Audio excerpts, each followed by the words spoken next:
Kita harus tahu bagaimana Alkitab ini terjadi. Banyak orang sudah menjadi Kristen tapi tidak tahu bagaimana Alkitab ini bisa ada. Alkitab ini tidak jatuh dari langit bluk jadi Alkitab. Tidak.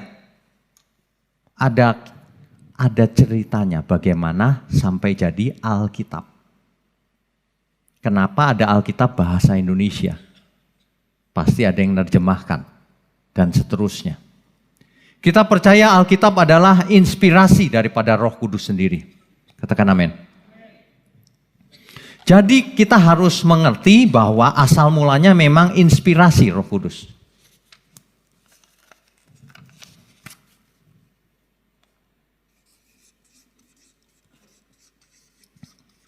Jadi Roh Kudus memberikan inspirasi kepada penulis Alkitab. Penulis ini macam-macam. Kalau Kejadian, Keluaran, Imamat, Bilangan, Ulangan, yang nulis Musa. Tentu saja dilanjutkan oleh Yosua, tidak hanya Musa. Kenapa? Karena di 5 kitab yang pertama ini ada kisah bahwa lalu Musa mati. Masa Musa yang nulis bisa nulis sendiri? Lalu aku mati. Diteruskan oleh Yosua. Makanya kita kalau baca sesuatu harus cerdas. Segala sesuatu, kalau itu kebenaran, pasti ada alasannya, pasti ada faktanya. Roh Kudus memberikan inspirasi kepada penulis-penulis Alkitab, yaitu orang-orang yang dipercaya oleh Tuhan untuk menuliskan firman-Nya. Kemudian penulis Alkitab ini menulis, jadilah kitab-kitab asli. Kitab-kitab asli ini tulisan tangan. Hari itu belum ada mesin ketik, belum ada komputer. Jadi ditulis pakai tangan. Makanya kitab-kitab asli ini disebut autograf. Asal katanya autos artinya sendiri, grafo artinya tulisan. Autograf artinya tulisan tangan sendiri. Artinya kitab-kitab asli ini pasti tulisan tangan sendiri. Kalau kitab Kejadian, tulisan tangan Musa. Tetapi dengan berjalannya waktu, kitab-kitab ini pasti rusak. Apakah dibiarkan rusak? Waktu itu tidak ada fotokopi loh ya. Pasti disalin oleh para penyalin kitab. Jadi kitab-kitab asli ini disalin menjadi yang namanya manuskrip. Jadi kalau Bapak Ibu mendengar kata manuskrip, itu artinya salinan dari kitab aslinya. Disalin. Ini disalin. Ini ditulis. Ya. Jadi manuskrip. Autograf hari ini sudah tidak ada. Tapi manuskripnya banyak sekali. Karena selalu disalin, sebelum rusak disalin lagi, disalin lagi, disalin lagi, disalin lagi, terus begitu. Banyak orang menyerang perjanjian baru. Bukan perjanjian lama. Perjanjian lama mantap. Perjanjian baru diserang karena ada beda teks di sana sini di manuskripnya. Tapi kita tahu bahwa manuskrip-manuskrip ini sekarang perjanjian baru sudah ada lebih dari 5.800 manuskrip. Bapak Ibu bisa mengerti nggak kalau manuskrip itu ada huruf-huruf yang tidak jelas karena sudah berumur kan? Kalau cuma satu, kita akan kehilangan pesannya. Ini apa ya huruf ini ya? Tidak bisa dijawab, tidak bisa dikira-kira kan kalau hilang. Tapi kalau ada 2 manuskrip, kita tinggal bandingkan kan, salinannya ada 2. Oh, huruf ini A ternyata. Mengerti ya? Kalau ada 5.800, ketemu nggak semuanya? Pasti ketemu. Jadi autograf tidak ada, tapi diwakili oleh manuskrip-manuskrip yang begitu banyak. Dan sudah terbukti manuskrip perjanjian baru dalam bahasa Yunani. Manuskrip perjanjian lama dalam bahasa Ibrani dan Aram. Ya, dan Aram.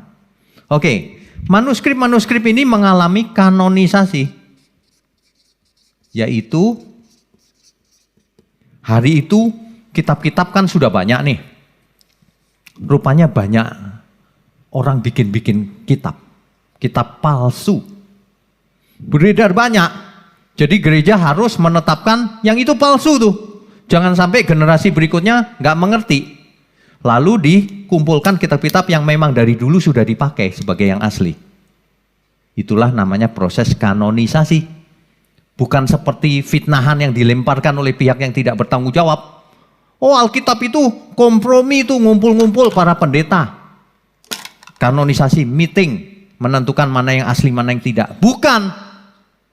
Memang asli dari sononya. Amin. Firman Tuhan tuh gak bisa dimain-mainin. Oke, kita lanjutkan. Dari kanonisasi ini terjadilah Alkitab PL dan PB. Tetapi dalam bahasa aslinya. Kan gitu kan? Barulah kemudian diterjemahkan menjadi bahasa Indonesia, bahasa Inggris. Bahasa Indonesia ada macam-macam, terjemahan baru, terjemahan bahasa sehari-hari. Bahasa Inggris juga banyak, NIV, King James, NAV, dan seterusnya. Kalau ditanya yang mana Pak yang paling tepat?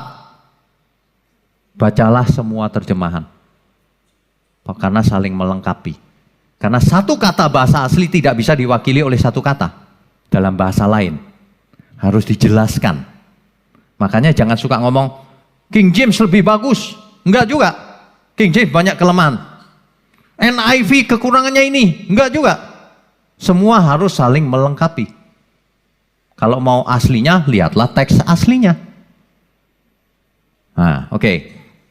Jadi, setelah diterjemahkan, barulah sampai ke manusia modern zaman sekarang, yaitu kita. Masalah. Kenapa? Karena ditulisnya zaman dulu kala. Bahasanya beda, budayanya beda, geografinya beda. Bayangkan kalau kita nggak mengerti Galilea itu di mana ya? Nggak kebayang Galilea itu puncak atau laut, gunung atau laut. Geografinya beda kan? Makanya kalau kita baca Alkitab, mau menginterpretasi dengan benar, mau mengerti dengan benar maksud firman Tuhan, harus mengerti latar belakangnya, ditulis oleh siapa, ditujukan ke siapa, apakah masih berlaku hari ini? Nggak bisa sembarangan. Banyak sekali pengkhotbah yang ngawur. Baca kalimat lalu diartikan suka-suka sendiri. Oleh bilur-bilurnya kamu sudah sembuh.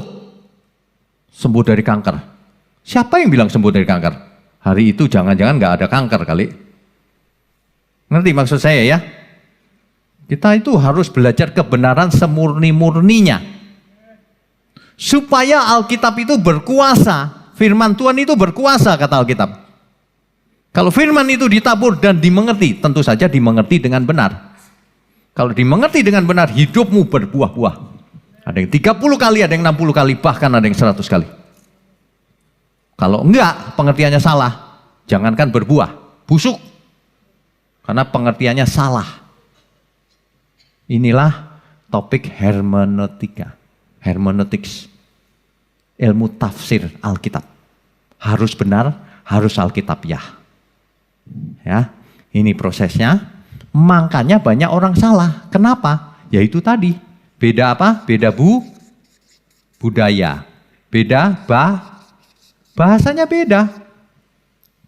Beda geografi. Beda banyak hal. Kalau orang tidak mengerti, bahaya. Orang membaca kitab kuno, tulisan kuno, tapi dengan pengertian hari ini, semangat zaman, kacau balau. Aku datang memberi hidup yang berkelimpahan.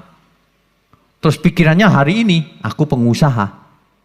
Yes, kalau gitu aku dibuat kaya raya. Itu kan pakai pikiran sendiri hari ini. Padahal Tuhan Yesus hari itu nggak ngomong kekayaan. Karena Tuhan tidak kaya. Keliling ke sana kemari. Tuhan mengatakan anak manusia tidak punya tempat meletakkan kepalanya. Baca Alkitab nggak teliti. Ngawur. Alkitab kalau diartikan dengan benar, itu ayat-ayat suci. Tapi kalau diartikan dengan salah, nggak ada artinya. Ngawur malah. Ada amin? Bapak Ibu mesti bertobat hari ini ya, siapapun kita. Jangan baca sembarangan. Harus mengerti. Banyak orang salah waktu melakukan hermeneutik atau ilmu tafsir. Ya, kita tentu tahu garis waktu. Dimulai dari Adam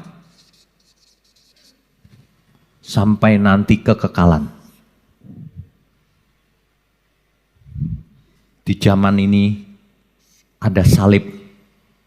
Sebelum salib namanya perjanjian lama. Setelah itu perjanjian baru. Bapak Ibu coba pakai logika sederhana. Kalau Tuhan yang maha tinggi, sang pencipta manusia, turun mengosongkan diri, menjadi manusia biasa, pasti itu sudah puncaknya. Ada amin nggak? Pasti itu intinya yang punya turun. Nggak mungkin setelah Tuhan Yesus ada pengajar lain, aku menyempurnakan, aku merevisi, melengkapi. Nggak mungkin. Makanya Tuhan Yesus mengunci semua kemungkinan. Sang rajanya Tuhan Yesus. Imam besarnya Tuhan Yesus. Nggak ada imam lain, jangan ngaku-ngaku. Nabi terakhir Tuhan Yesus. Kalau ada nabi terakhir, nabi setelah Tuhan Yesus di perjanjian baru, Nabi Agabus. Itu sisa-sisa yang masih ada ketika itu. Setelah itu sudah nggak ada. Ada sih, akan ada lagi kata Tuhan Yesus. Nabi palsu. Karena Tuhan Yesus sudah yang maha tinggi turun. Kalau yang maha tinggi turun, pencipta turun, berarti itu sudah habis-habisan, terakhir, versi terakhir. Jelas ya? Artinya, seluruh perjanjian lama, ayat perjanjian lama, kalau dibaca, harus puncaknya ada di sini. Di Kristus. Seluruh perjanjian baru, kalau dibaca, harus mengarah pada Kristus. Itulah ilmu tafsir yang benar. Ilmu tafsir yang benar cirinya,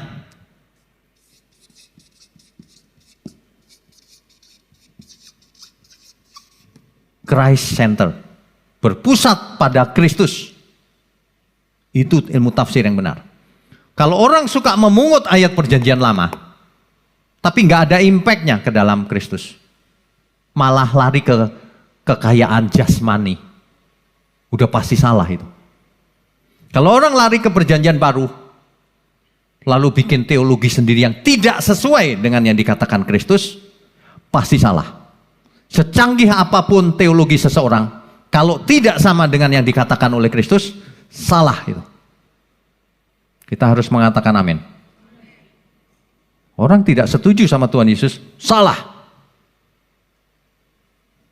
Makanya Bapak Ibu yang nggak sekolah Alkitab tinggi-tinggi, nggak ada masalah. Pusatnya harus Kristus, maka benar nanti tafsirnya. Malah yang sekolah teologi tinggi-tinggi, malah Kristus dilawan. Saya heran, nggak merasa lagi melawan Kristus. Nanti kita buktikan, kasus-kasusnya banyak, ya. Jadi kalau Tuhan sendiri yang turun tangan, inkarnasi jadi manusia, menangani dosa manusia, maka itu tentu itu puncaknya. Dari segala ajaran, pasti intinya ada di ajaran Tuhan Yesus. Pasti, tidak akan ada yang melanjutkan. Para rasul dan seterusnya hanya menjelaskan apa yang dimaksud Tuhan Yesus. Hanya melanjutkan pekerjaan Tuhan. Demikian juga kita. Jangan bikin ajaran baru. Ajaranmu puncaknya itu ajaran Tuhan Yesus. Makanya kalau kita lihat teolog A, teolog B, teolog C, nggak peduli. Pokoknya dia nggak sesuai Tuhan Yesus, Salah dia pasti. Kita harus strict banget pada prinsip ini. Pendalaman Alkitab ini nggak ada artinya kalau kita tidak berpusat pada Kristus. Kita belajar tidak biasanya loh. Biasanya begini-begini ini dibawakan di sekolah teologi. Tapi karena gereja Rehoboth adalah sekolah Alkitab, maka pendalaman Alkitab belajarnya begini. Biar pulang dari sini mantap. Baca Alkitab sendiri, ngerti. Tekniknya benar. Sehingga kita boleh mengerti kehendak Tuhan. Tapi kemuliaan untuk Tuhan.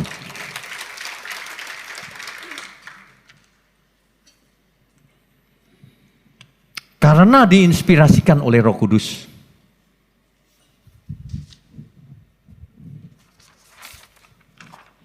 Karena asalnya Alkitab itu Roh Kudus, yaitu Roh Bapa. Maka Alkitab tidak bisa salah. Tidak bisa salah. Ada orang-orang tertentu yang tanya saya, sebenarnya mau menjatuhkan. Dia tanya, ajaran Yesus intinya apa Pak? Oh begitu. Kalau Paulus, kok beda?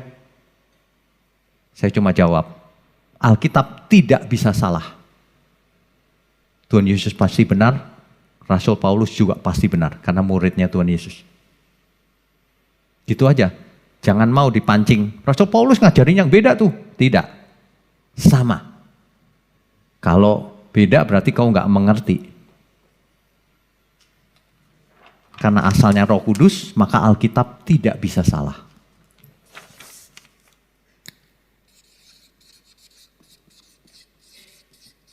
Roh Kudus disebut roh apa? Roh kebenaran.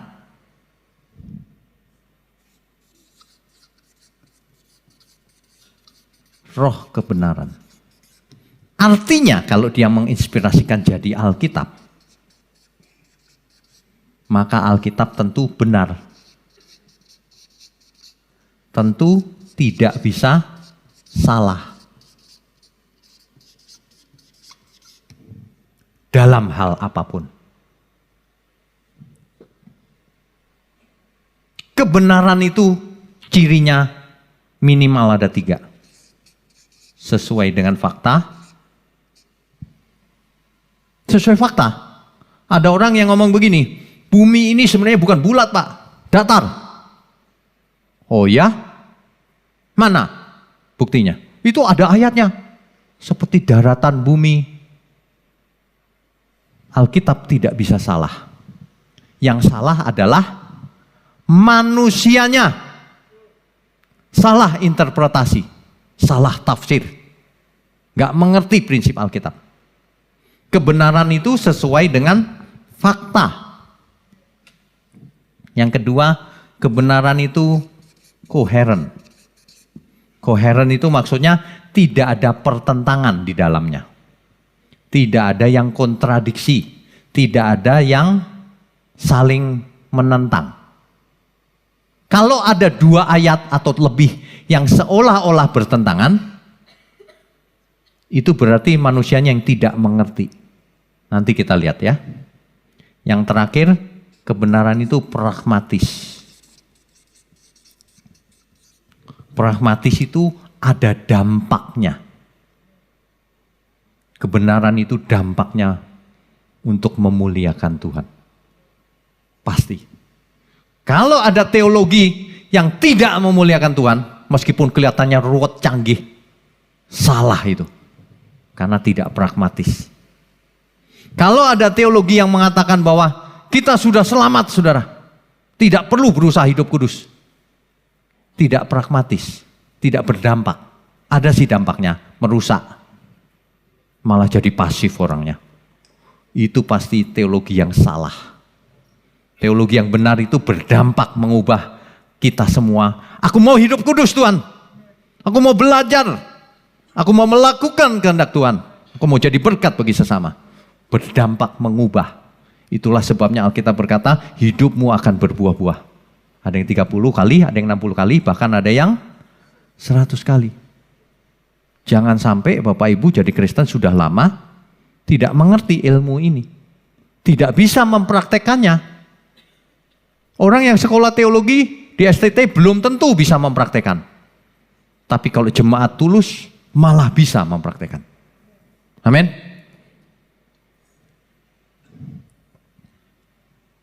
Kalau Alkitab tidak bisa salah, nah ini masalahnya. Kalau Alkitab itu tidak bisa salah, maka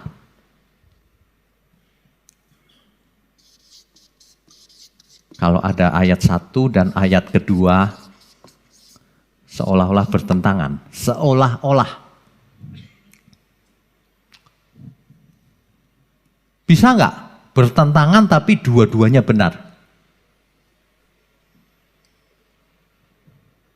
Bisa nggak sesuatu yang bertentangan tapi dua-duanya benar? Ada hukum namanya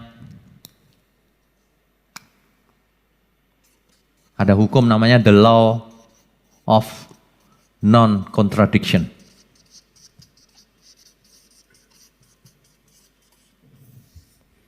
Apa artinya? Hukum non-kontradiksi. A dan non-A, bisa nggak dua-duanya benar? Bingung kali ya? Saya ganti pakai kalimat. Ada ajaran yang mengatakan Yesus itu Tuhan. Ada ajaran lain yang mengatakan Yesus bukan Tuhan. Bisa nggak dua-duanya benar? Dua-duanya benar, Pak? Bisa? Tidak bisa. Pasti salah satu benar. Bertentangan. Nangkap maksudnya ya? Nggak bisa dua-duanya benar. Ada orang mengatakan banyak jalan menuju Roma. Banyak jalan menuju Bandung. Iyalah. Tapi menuju surga cuma satu. Nggak ada yang lain. Nggak pernah ada satu pribadi yang menawarkan surga. Nggak pernah ada. Kecuali Tuhan Yesus. Nggak pernah ada. Yang ada begini, mudah-mudahan. Lah kalau yang mudah-mudahan banyak. Tapi kalau aku menyediakan tempat bagimu. Cuma Tuhan Yesus. Yang lain mudah-mudahan. Trust me. Cek sendiri kau. Nggak percaya. A dan non-A nggak mungkin dua-duanya benar. Itu namanya hukum non-kontradiksi. Inilah yang kita mau bahas. Agak rumit ya. Tapi nggak apa-apa. Nanti contohnya sederhana. Contoh-contohnya sederhana. Banyak sekali yang tidak memperhatikan prinsip ini. Sehingga orang membaca Alkitab bingung sendiri. Kalau Alkitab itu benar, maka artinya ayat 1 dan ayat 2 bertentangan, tidak mungkin. Itu artinya. Karena kalau bertentangan masa salah satu salah? Memangnya ada ayat yang salah di Alkitab? Tidak ada. Kalau seolah-olah bertentangan bisa. Kenapa? Yaitu tadi, manusianya yang tidak mengerti. Salah interpretasi. Jadi sebenarnya apa yang terjadi? Kita harus punya teknik hermeneutika yang benar. Kalau sesuatu bertentangan, ingat baik-baik. Konteksnya jangan-jangan beda. Jangan-jangan konteksnya beda. Contohnya, pakai contoh lebih gampang kali. Kalau ada ayat yang mengatakan kau dibenarkan karena iman. Sementara ada ayat lain yang mengatakan dibenarkan karena perbuatan. Maka yang benar yang mana? Seolah-olah iman dan perbuatan itu bertentangan. Seolah-olah. Kalau orang nggak mengerti ribut melulu gitu. Itu orang nggak mengerti. Padahal ini dua hal yang berbeda, bukan bertentangan. Memang karena iman, betul. Tapi iman itu ada perbuatannya.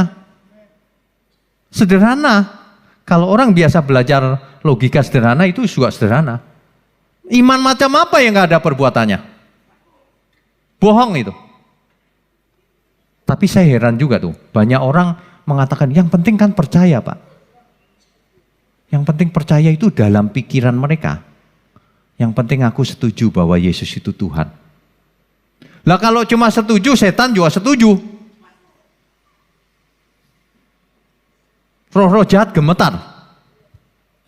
Setuju sih Yesus Tuhan dan gemetar. Manusia setuju Yesus Tuhan, enggak gemetar. Coba bayangkan. Makanya kalau ada yang bertentangan itu, ya perhatikan baik-baik. Ini butuh fokus, konsentrasi ini. Kalau ayat yang satu itu seolah-olah bertentangan dengan ayat kedua, maka kemungkinannya itu beda konteks. Bukan bicara hal yang sama. Jadi tidak bertentangan.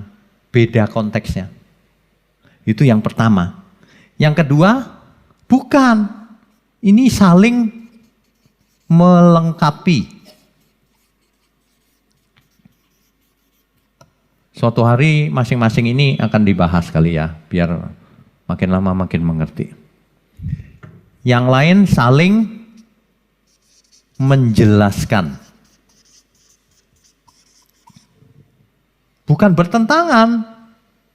Jangan-jangan konteksnya memang beda. Saling melengkapi. Saling menjelaskan. Karena satu ayat dengan ayat yang lain itu begitu. Atau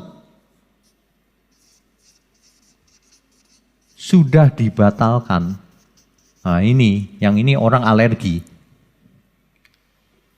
Dibatalkan tuh maksudnya bukan dihapus dari Alkitab. Bukan. Sunat masih berlaku nggak sampai hari ini? Apakah orang Kristen wajib sunat? Kan tidak kan? Padahal Alkitab mencatat itulah perjanjian antara Abraham dan Allah, perjanjian yang kekal. Kekal loh, dikatakan Alkitab. Berlaku nggak hari ini? Tidak, kenapa? Dibatalkan. Nggak penting itu, sunat fisik itu. Yang penting sunat hati. Cara baca Alkitab tuh begitu. Tapi itu kekal Pak. Tapi kalau Tuhan yang rubah, udah selesai zaman itu. Sudah dibatalkan. Ya, kita mesti tahu. Atau ayat ini ditujukan pada pribadi tertentu saja di Alkitab. Hanya pribadi tertentu. Bisa saja. Udah gak berlaku dong, cuman pribadi tertentu aja kok. Contohnya, banyak contohnya. Nuh, kamu bikin bahtera ya. Karena bumi akan ditenggelamkan oleh air bah. Air bah akan terjadi lagi gak? Menenggelamkan seluruh bumi. Tidak, Alkitab berkata tidak. Maka kita tidak harus buat bahtera lagi. Itu hanya untuk Nuh. Betul ya? Pribadi tertentu saja. Atau kasus tertentu saja. Musa, pukulkan tongkatmu di laut itu. Maka terbelah. Itu untuk Musa dan kasus hari itu saja. Kita nggak bisa tiru hari ini. Bawa tongkat ke Ancol. Nggak bisa. Ini contoh saya ulang-ulang loh, tapi untuk menjelaskan pengertian-pengertian ini. Coba aja ke Ancol besok, tongkat dipukul-pukulin. Nggak berlaku. Itu yang saya maksud. Ayat itu nggak berlaku hari ini. Tapi bukan berarti dihapus dari Alkitab. Maksudnya sebagai pelajaran bagi kita. Oh dulu Musa disuruh begitu. Kita nggak disuruh. Amin ya. Kita mesti tahu persis yang mana nih. Atau ayat itu hanya untuk bangsa Israel saja. Taurat untuk siapa? Untuk Israel.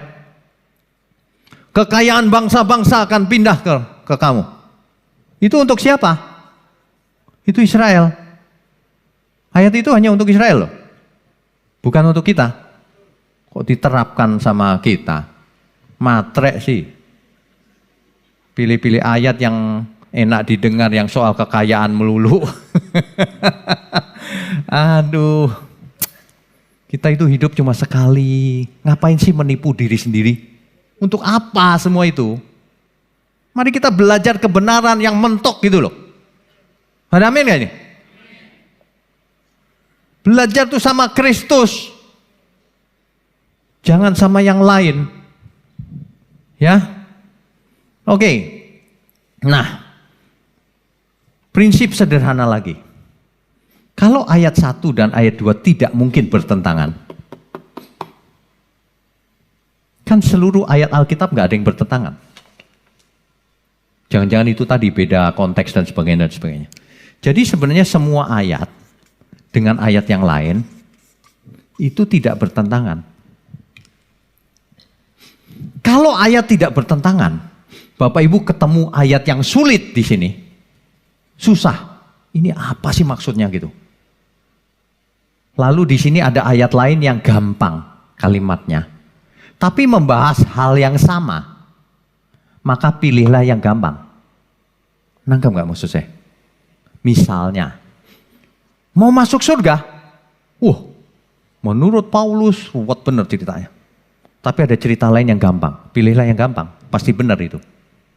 Gak ada ayat yang salah soalnya. Untuk hal yang sama ya. Prinsipnya begini, sederhana sih, cuma orang gak mengerti. Bapak Ibu kalau kuliah gak begini ceritanya. Ini pengalaman aja. Jadi hermeneutik yang benar tuh begini, bukan teoritis ruwet-ruwet gitu. Harus Kristus pusatnya. Kristus ada di perjanjian baru. Meskipun ada juga di perjanjian lama. Ada. Tapi harus memuncaknya di Kristus semuanya. Baik perjanjian lama maupun perjanjian baru. Sekarang puncaknya. Tadi itu pengantarnya. Sekarang puncaknya. Kalau antar ayat aja nggak ada yang salah,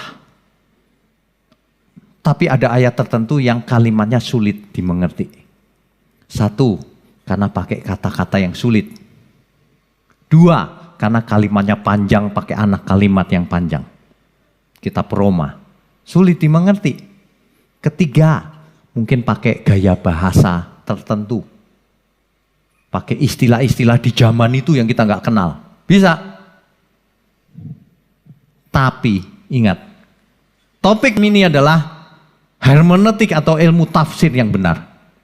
Puncak atau intinya segala tafsir Kristus. Jadi saudara, kalau di sini Tuhan Yesus ngomong apa, maka ayat yang manapun udah harus dikalahkan. Dengerin Tuhan Yesus saja. Itu paling gampang. Bukan ayat lain dibuang loh ya, bukan. Bapak Ibu atau saudara-saudara sekalian mesti mengerti apa yang dimaksud oleh Tuhan Yesus. Itu nggak bisa ditawar tuh. Mulai hari ini baca lagi perjanjian baru sampai akhir. Tapi harus mengerti. Nanti kalau intinya sudah ditangkap, nanti baca perjanjian lama jadi mengerti. Nanti baca semua ayat jadi mengerti. Ketika kita mengerti intinya, apa yang dimaksud oleh Tuhan Yesus, maka kita baca perjanjian lama, langsung mengerti. Misalnya, kekayaan bangsa-bangsa akan ditransfer. Enggak itu. Tuhan enggak ngajarin gitu. Itu dulu. Banyak doa, banyak berkat. Tidak doa, tidak diberkati. Agamawi. Langsung mengerti.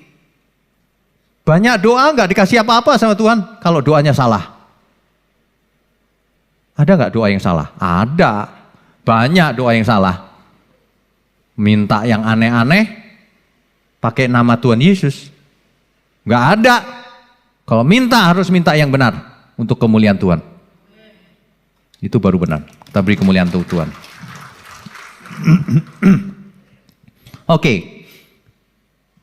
Kalau ayat begitu banyak, kalau kita fokus pada perkataan Tuhan Yesus saja, maka semuanya jadi jelas. Karena Perkataan Tuhan Yesus nggak ruwet, sederhana. Sederhana. Seringkali pakai perumpamaan. Itu supaya kita mengerti dengan benar, pakai perumpamaan. Ya. Kita masih punya waktu 20 menit, cukup. Kita mulai satu persatu contohnya. Yang pertama, ada isu keselamatan itu karena iman atau perbuatan.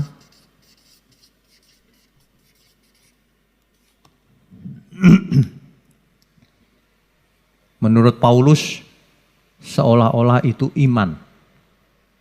Bukan seolah-olah. Menurut Paulus ditekankan iman. Tapi menurut Yakobus ditekankan perbuatannya. Sebenarnya Yakobus menulis cukup jelas sih. Tunjukkan imanmu tanpa perbuatan. Kutunjukkan imanku dengan perbuatan. Iman tanpa perbuatan seperti tubuh tanpa roh. Sia-sia, mati. Herannya hari ini zaman begini, zaman now, orang masih berpikiran begitu. Aku percaya Yesus yang penting, selamat. Percaya itu apa? Cuma setuju tok, percuma.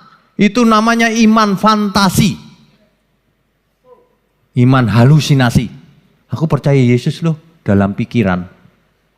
Itu sama dengan orang, aku suka berolahraga loh dalam hati. Ayo di sini ada nggak yang olahraganya dalam hati? Dibangunin nama istrinya pagi-pagi, bangun Pak, bangun, jalan pagi. Ya aku lagi olahraga nih.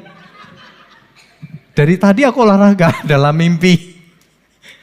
Aduh, iman bukanlah iman kalau belum jadi perbuatan. Katakan amin. Jangan punya iman fantasi. Iman harus ada buktinya. Kalau Paulus dan Yakobus begitu didebatkan di sekolah teologi, saya bingung gitu aja kok didebatkan sih. Sekarang kita tanya Tuhan Yesus. Kan gitu. Ayat macam-macam, tanya aja sama ayat yang Tuhan Yesus katakan. Pasti sederhana jawabannya. Salah satunya, ini agak ruwet tapi nggak apa-apa, nanti di rumah aja ya, di ini. Saya agak cepat aja. Matius 5 ayat 20. Tuhan berkata begini, kalau hidup keagamaanmu tidak lebih benar dari orang Farisi dan ahli Taurat, kamu nggak masuk surga. To the point Tuhan Yesus ngomongnya, nggak ruwet. Kamu nggak masuk surga. Kalau kamu hidup keagamaanmu nggak lebih benar dari orang Farisi atau ahli Taurat. Hidup keagamaan nggak jelas tuh maksudnya apa. Teks aslinya dikaiosune. Dikaiosune itu karakter. Kalau karaktermu tidak lebih benar dari orang Farisi dan ahli Taurat, nggak masuk surga kau. Enak aja, percaya Pak dengan pikiran atau percaya dengan mulutku. Mulut tok. Terlalu murah. Tuhan yang jelas. Kalau kamu nggak lebih hebat dari orang Farisi, nggak masuk surga. Siapa berani menyalahkan Tuhan Yesus dalam hal ini? Ada? Pasti nggak ada. Cuma teolog-teolog itu nggak pinter. Dia pakai ayat lain, tapi ada ayat ini. Kalau kamu ngomong tapi, artinya mau melawan Tuhan Yesus. Tuhan ngomongnya clear loh. Terserah mau ada ayat apapun, tapi yang dikatakan Tuhan Yesus pasti benar. Kita beri kemuliaan untuk Tuhan. Dikaiosune, nanti dibaca Matius 5 ayat 20. Apalagi contohnya, ini cuma beberapa contoh, nanti dibaca sendiri banyak sekali. Contohnya lagi perumpamaan. Perumpamaan apa? Talenta. Terus uang mina. Dua perumpamaan ini kalau dibaca itu jelas tuh. Ini Matius 25 ayat 15 sampai 30. Yang uang mina itu Lukas 19 ayat 11 sampai 27. Coba Bapak Ibu bayangkan, perumpamaan tentang talenta ini apa maksudnya? Apa hubungannya dengan keselamatan iman dan perbuatan? Tuhan kalau ngomong tuh jelas banget. Hal kerajaan surga seperti seorang tuan yang bepergian jauh. Dipanggilnya hamba-hambanya. Ada yang diberi 5 talenta, ada yang diberi 2 talenta, ada yang diberi 1 talenta. Talenta itu uang, bukan bakat, bukan uang. Dalam perumpamaan mina dikasih 10 mina. Artinya apa? Hamba-hambanya itu dipanggil dikasih modal usaha. Itu perumpamaan, bukan bisnis beneran. Nanti tuannya itu akan kembali pulang. Terus ditanya, modal yang kukasih itu buat apa selama ini? Kan begitu kan? Ada hamba yang jahat. Tuhan gak ku apa-apakan Tuhan. Kamu hamba yang jahat, dibuang ke lautan api. Di sana ada gertak gigi. Gitu kan? Artinya orang itu tidak selamat.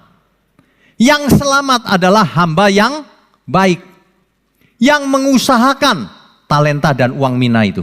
Modal yang diberikan Tuhan. Orang yang selamat adalah yang melakukan kehendak Tuhan. Dengan semua yang ada pada kita. Hukumnya jelas.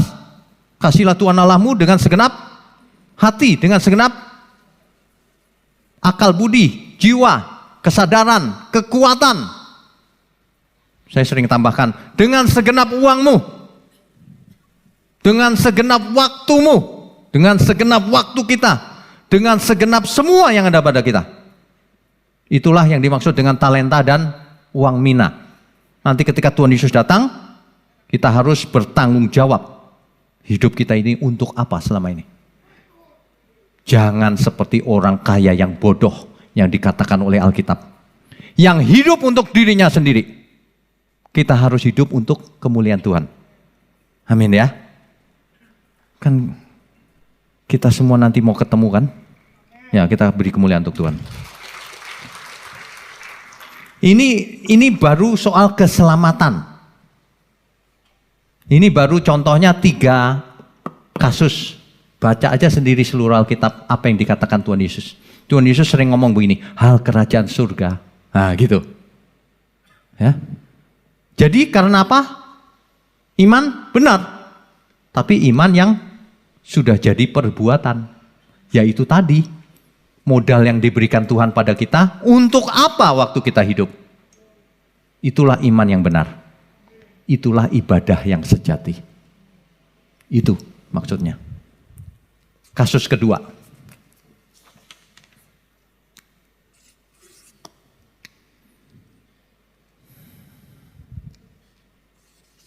Kasus kedua itu pemilihan. Dalam kalimat yang populer, predestinasi. Itu kan diributkan kan oleh kelompok Calvinis. Calvinisme melawan Arminianisme. Calvin berkata, Tuhan dalam kedaulatannya memilih yang ini selamat. Sebagian akan selamat. Sebagian lagi kututup jalan selamatnya. Dibinasakan maksudnya. John Calvin ngomong begitu. Tuhan macam apa itu? Nah, ribut kan 2 aliran ini. Masing-masing memberikan argumentasinya, alasannya. Dengan ayat-ayatnya tentunya. Nggak pakai ayat salah dong. Tapi kita nggak mau ruwet-ruwet. Kita tanya Tuhan Yesus saja. Apa benar Tuhan seperti itu? Kita tanya saja Tuhan Yesus.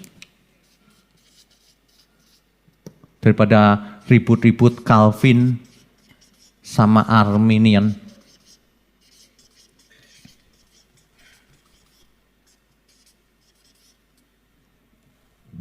Tuhan Yesus seperti apa?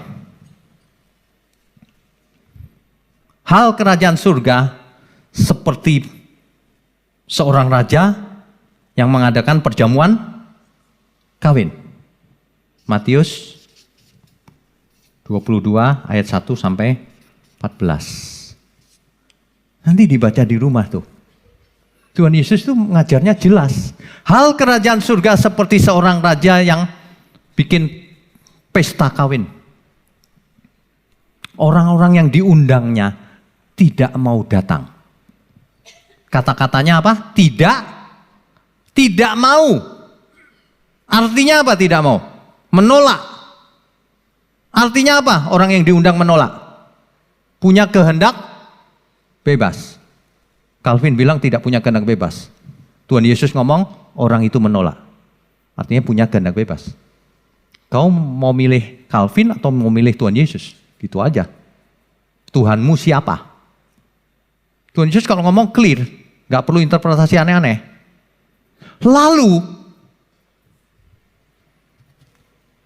Lalu sang raja mengundang siapa saja yang lewat. Artinya yang diundang semua orang, bukan pilih-pilih sang raja. Ada amin? Artinya Tuhan Yesus mati untuk semua orang. Israel didatangi Tuhan Yesus, menolak. Seluruh dunia ditawarkan. Kan begitu. Tetapi meskipun sudah dipilih jadi umat pilihan, kita jadi umat pilihan. Meskipun sudah jadi umat pilihan, diundang datang ke pesta, ada dua macam rupanya. Ada yang mengenakan baju pesta, ada yang tidak. Yang tidak diusir sama sang raja. Yang pakai baju pesta, itulah yang diperkenankan menghadiri perjamuan pesta di surga. Baju pesta melambangkan kekudusan. Masa Tuhan yang menentukan kau nanti pakai baju pesta ya, yang kau jangan pakai ya, gitu. Itu kan karena seseorang memang mau mempersiapkan baju pesta, kehendak bebas. Nangkap ya maksudnya ya. Perumpamaan yang Tuhan Yesus ajarkan itu sederhana. Dan tidak ada orang berani nyalain. Paling muter-muter lagi cerita pakai teori. Manusia suka pakai teori. Tuhan Yesus enggak, pakai perumpamaan biar kau jelas. Enggak usah pakai teori canggih-canggih. Ya. Oke. Jadi dipilih sebagian atau semua? Semua diundangnya. Nanti dibaca aja sendiri di rumah. Ini kasus ini. Semua diundangnya. Itu banyak loh contohnya. Oke, yang ketiga. Yang soal kehendak bebas. Kehendak bebas sudah kita bahas tadi, perjamuan. Yang pakai diundang gak mau itu kan kehendak bebas, menolak. Yang datang pun ada yang pakai pakaian pesta, ada yang tidak. Itu kehendak bebas juga. Apakah kita mau mempersiapkan diri pakai pakaian pesta, hidup kudus, atau tidak? Ini kasusnya Tuhan Yesus loh yang ngomong, bukan siapa-siapa. Ini Sang Maharaja, Tuhan sendiri yang ngomong. Kalau orang sampai nggak percaya ini ya kok jangan jadi Kristen. Karena Kristen itu pusatnya Kristus. Itu jelas banget tuh. Kehendak bebas. Perumpamaan tadi sudah ya yang di atas ya. Satu lagi nih. Matius 25 ayat 1 sampai 13. Nanti dibaca di rumah. Perumpamaan tentang gadis bijaksana dan gadis yang bodoh. Gadis yang bodoh gak menyiapkan minyak. Yang bijaksana menyiapkan minyak. Menyiapkan minyak siapa yang nyediain? Tuannya atau gadisnya sendiri? Ya gadis itulah. Siapa yang harus hidup kudus? Ya kita sendiri. Masa Tuhan yang menentukan? Masa Tuhan yang menggerakkan? Ajaran macam apa itu? Hari ini bertobat lagi semua yang masih pikirannya begitu. Pikiran begitu itu nggak bisa maju. Kita yang harus hidup kudus. Kok malah nanti Tuhan yang menentukan, Tuhan yang menggerakkan. Nasib, takdir, apapun namanya. Salah itu. Wong Tuhan mengajarin kita harus hidup kudus, Ya, itu kehendak bebas. Bahkan perumpamaan talenta dan mina tadi. Mengusahakan mina dan talenta tadi atau tidak, kan kehendak si hamba. Kehendak bebas. Betul kan? Gak usah pakai ayat yang ruwet-ruwet, gak usah. Tuhan Yesus saja udah jelas ngomongnya apa. Teolog-teolog tuh suka berteori. Aneh. Gitu. Nah, sekarang barulah yang pragmatis. Tuhan Yesus berkata begini. Matius 5 ayat 48. Kamu harus sempurna seperti Bapa sempurna. Itu kata-kata Tuhan Yesus. Tidak seorang pun di antara kita yang boleh mengartikan lain. Karena itu sangat sederhana. Mau dicek grammarnya, teks aslinya, tetap artinya itu. Gak berubah. Kamu harus sempurna. Herannya, heran lagi. Teolog ngomong, manusia gak bisa sempurna. Kau ngelawan Tuhan Yesus? Orang berani ngelawan, kita tunggu tanggal matinya. Aneh bener, sok-sokan lagi. Umurmu pendek aja berani ngelawan Tuhan. Kita setiap saat bisa mati loh. Ada amin gak ini? Iya, kita setiap saat bisa mati loh, gak usah sombong deh. Kalau Tuhan bilang kau harus sempurna, siap Tuhan. Meskipun benerannya gimana caranya ya? Kan gitu. Tapi jangan membantah, siap Tuhan. Bapak Ibu tahu gak kenapa orang dikatakan gitu nggak bisa Tuhan. Kenapa? Karena nggak mengerti arti sempurna. Nggak tahu di pikirannya ada apa itu sempurna itu. Mungkin sempurna itu gini, kalau jalan ngambang. Bisa berjalan di atas air. Gitu kali ya? Bukan. Teks asli sempurna itu teleios. Teleios itu artinya matang. Dewasa. Smart. Cerdas. Cerdas mengerti kehendak Tuhan. Dewasa matang. Itu artinya. Kau harus matang. Sebagai anak Allah harus matang, harus dewasa. Jangan kekanak-kanakan terus. Kau harus dewasa rohaninya. Jangan makan susu terus. Bubur terus. Makanan keras. Umurnya sudah bukan muda, makanannya bubur terus. Udah bubur di blender lagi. Aduh, itu mah makanan baby. Ya, itu makanan baby. Asik ikut Tuhan, tidak kekurangan aku. Kalau aku butuh apa-apa aku klaim janjinya. Baby itu. Kalau yang dewasa Tuhan, apa yang harus kulakukan Tuhan? Mestinya begitu. Iya enggak? Kalau yang dewasa lagunya jauh beda. Tuhan perkenankan aku selalu ada di sampingmu. Sejak ku hidup di bumi sampai di keabadian, ku iring Tuhan. Orang dewasa itu mau mengiring Tuhan. Tuhan, ku pegang janjiku. Janjiku. Kalau yang gak dewasa, ku pegang janjimu Tuhan. Mau enak terus. Kita mesti mempersembahkan diri. Uang mina dan talenta tadi. Tuhan, ku pegang janjiku, setia sebagai sahabatmu, senantiasa bersama menunaikan tugas Bapa selesai akhirnya. Kan mestinya begitu, orang dewasa menyelesaikan pekerjaannya sampai mati. Menyediakan minyak, jangan seperti gadis yang bodoh tadi, pakai pakaian pesta, pakaian kekudusan. Ku bersedia hidup kudus tak bercela, takkan lagi dalam percintaan dunia. Ajarku berpikir seperti dirimu, bawaku Tuhan dalam perjuanganmu.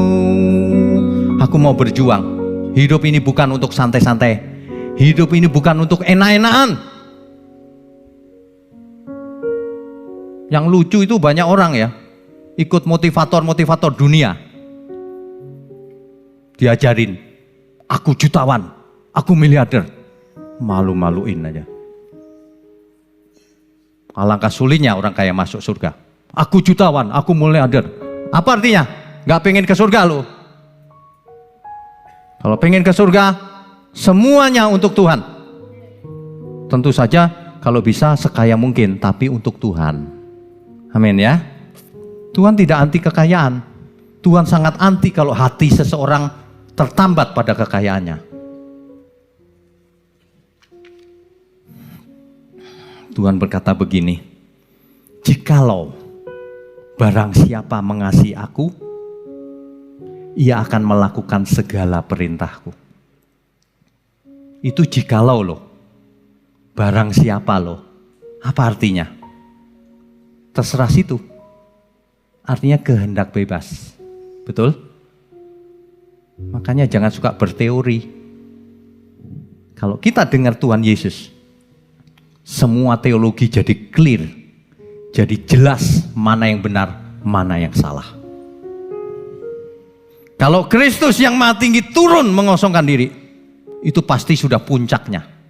Inti dari ajaran. Inti dari segala ajaran. Tidak ada lagi yang lebih tinggi dari ajaran Tuhan Yesus. Makanya Tuhan berani berkata, kau harus sempurna. Sebab yang sempurna sudah datang dan jadi teladan. Tidak ada seorang pun di antara kita yang bisa beralasan, aku manusia biasa Tuhan. Tidak. Asal kau terima dia, diberi kuasa supaya menjadi anak-anak Allah. Kita beri kemuliaan untuk Tuhan. Sesungguhnya Bapak Ibu ya, saudara sekalian, sesungguhnya semua hal sudah diberikan ke kita.